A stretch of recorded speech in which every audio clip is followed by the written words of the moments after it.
बहुत समय पहले विंध्याचल के घने जंगलों में एक प्राचीन मंदिर था।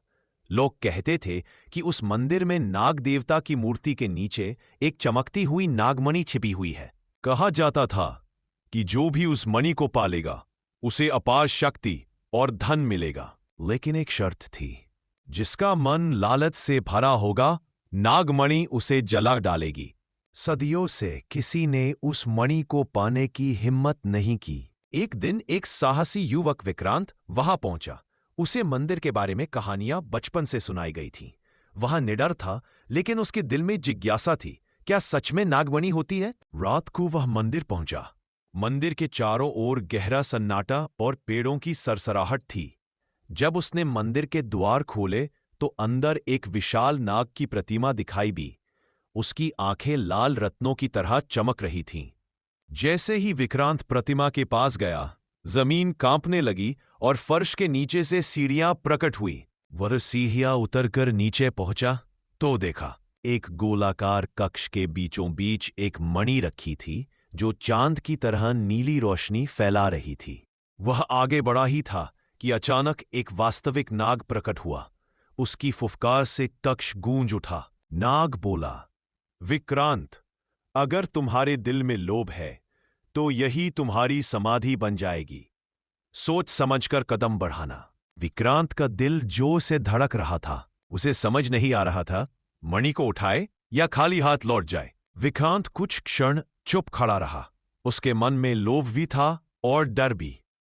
उसने सोचा, इतनी शक्ति और धन मिले तो मैं पूरे गांव की मदद कर सकता हूं। धीरे धीरे वह मणि की ओर बढ़ा।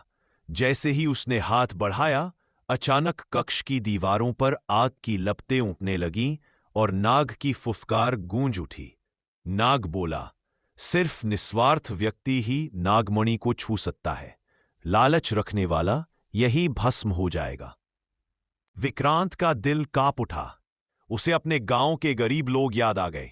उसे अपनी मां के आंसू याद आए, जो रोज भोजन के लिए संघर्ष करती थी। उसने हाथ जोड़कर कहा, हे नागदेव, मैं मणि अपने लिए नहीं, अपने गांव के भले के लिए चाहता हूं। अगर मेरी नीयत गलत हो तो मुझे यही नष्ट कर देना। कुछ पल के लिए सन्नाटा छा गया।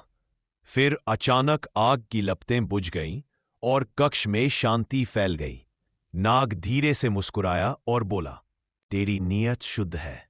नागमणि अब तेरा सहारा बनेगी। लेकिन याद रखना, इसका उपयोग सिर्फ भलाई के लिए करना। अगर इसमें स्वार्थ आ गया तो इसकी अग्नि तुझे भस्म कर देगी। इतना कहते ही मणि अपने आप विक्रांत की हथेली में आ गई। उसकी चमक से पूरा कक्ष आलोकित हो गया। विक्रांत गांव लौटा और नागमणि की शक्ति से गांव में सुख समृद्धि लाने लगा। लेकिन कहते हैं, उसने जीवन भर उस मणि का उपयोग केवल दूसरों की मदद करने में किया। इसीलिए आज भी लोग उसे दानवीर विक्रांत के नाम से याद करते हैं।